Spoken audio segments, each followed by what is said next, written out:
Hey guys, how's it going? It is I, the real Randy Chavez. I still have my headset on. There we go. Alright, so we are going to start off with base set today on this Pokemon update video. We have a Raichu, first edition BGS 9. All subgrades were a 9, except for the centering, which was a 9.5. The high bidder was me at $4,054, record price point for this BGS 9. I think one of my new goals is going to have a first edition BGS 9 for base set, a full set of the Hollows. Since I already have Charizard, I figured I might as well get Raichu.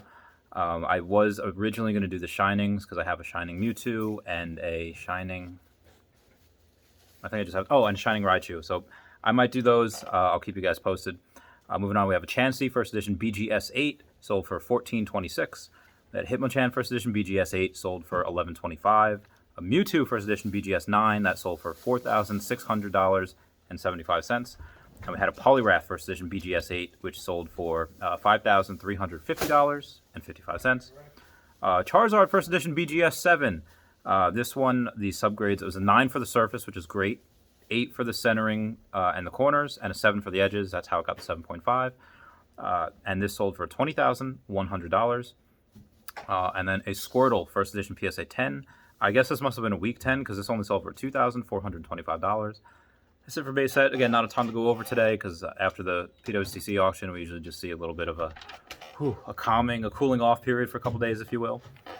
So Neogenesis, yesterday we had a Lugia First Edition PSA 10 sell for $50,000. Now, is it a new record price point? Absolutely, but this is something with only 41 PSA 10 copies. I feel like this is extraordinarily undervalued. There are, I think, like 1,100 PSA copies total for this. From PSA 1 to PSA 10, but the 10 obviously being extraordinarily rare. This is the Charizard of Gen 2. This is, I mean, you can make the argument T17 because he's a starter and the better artwork, but again, there's two Typhlosions. So there's 6 starters. There's 2 for Alligators, 2 Meganiums, and 2 Typhlosions. So obviously T17 is just harder to grade and it's better artwork in my opinion, but Lugia is the legendary, like when you had Gold and Crystal. First, Ho-Oh did not get its own movie, which kind of pissed me off because I like Ho-Oh. That's honestly my favorite one, even though Lugia is a little bit better, has a little bit higher defense, and it has a bunch of water attacks that I could fudge up Ho-Oh with. It's just, I like Ho-Oh. I like fire, I like birds, it's great. But yeah, Lugia was in the movie. He was on the cover. It's like Pokemon, the movie 2000. He's on there.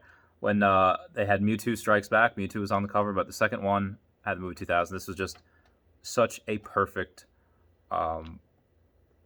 mascot to have for the movie, for the second generation. Yeah, bringing in some of the old in Gen 1, you have it with the new. It's really great. Even though you still have mostly Gen 1 Pokemon, you just have Lugia and then a couple of other guys in there as well. You have Togepi in there, but was kind of ushering in the new generation, and it's great. If anyone's read the books, Lugia is a big part of the manga as well, especially once you get into Gold and Silver. Really cool. Then we also had a Lugia First Edition PSA 6 sell for $11.95. I might have to raise my price up because my 6 is for $1,500. I've got many people say like, "Hey, can I buy this? Can I?" I just don't want to. Speaking of Lugia and prices, a Lugia First Edition PSA 8 I just bought for $2,650. That is it had a Hollow Swirl as well. Record price point for that as well. Again, these are just stupid undervalued. So I have a 6, I have a 7, and I have an 8. A 10 I just don't have the money for. Because if there's 41 PSA 10 copies, and this one guy on Instagram, he has 3 of them, and he's like, Oprah could offer me $1 million. I'm not selling. Okay. All right.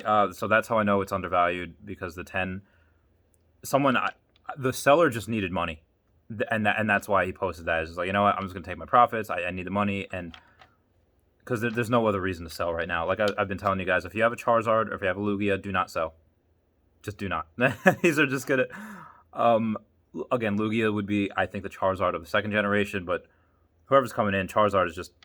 Why did I pay a record price point and bid up max of $88,000 the other day for this Charizard First Edition BGS 9? Because it's king. Charizard will always be king. I should have never sold any of my other Charizards. My Blaine's Charizards, not for sale right now. If someone were offer me $30,000 for one, yeah, I'd do that. But Outside of that, no, I would not. Then we had a for Alligator first edition, for Alligator number 5, so one with the better artwork, rarer, harder to grade. First edition PSA 9, so for $820. Yeah, Neo Genesis, I think that's the one that's going to get the attention after base set. Even though, yeah, you have Jungle and Fossil in there as well. Neo Genesis, just my opinion, just has just cool Pokemon. The artwork starts to get a little bit better. Well, it actually starts getting better in Gym Challenge. Speaking of Gym Challenge, there was a box, first edition box that sold for $28,566. Incredible. Actually, I have a calculator. Let's go over this. If we have, all right, come on. Your calculator, how hard does it take to load? Okay, so $28,566, and you divide it by 36 packs. That means the packs, if he breaks even, he needs to break even. He needs to sell it for $793.50 per pack just to break even. So let's say he does $850 because he wants to make a little profit. Yeah, I mean the packs are going for like $450, $500 now. So it's the packs might go up because of this. The cards might go up because of this. Again, I think $30,000 is a pretty good price because you have.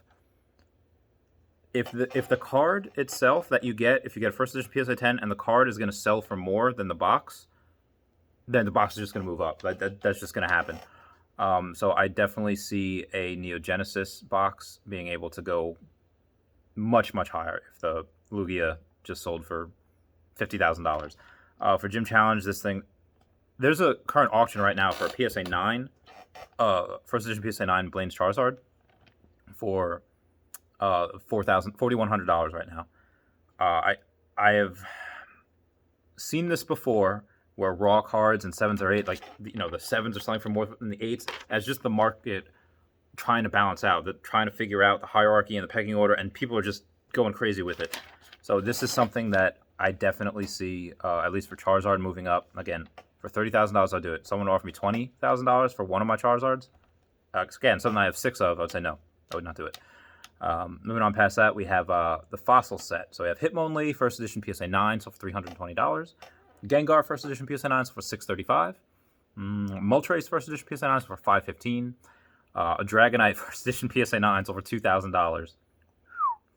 And Zapdos, first edition PSA 10, so for $1,225, which is weird. Hollow. All right, whatever. Thought that was interesting. That is it for today right now. As far as the data goes, I might make another video later just on other things. I might not. I love you guys. Please comment, like, and subscribe. Comments are good for the YouTube algorithm. I love you all. Goodbye. Meow.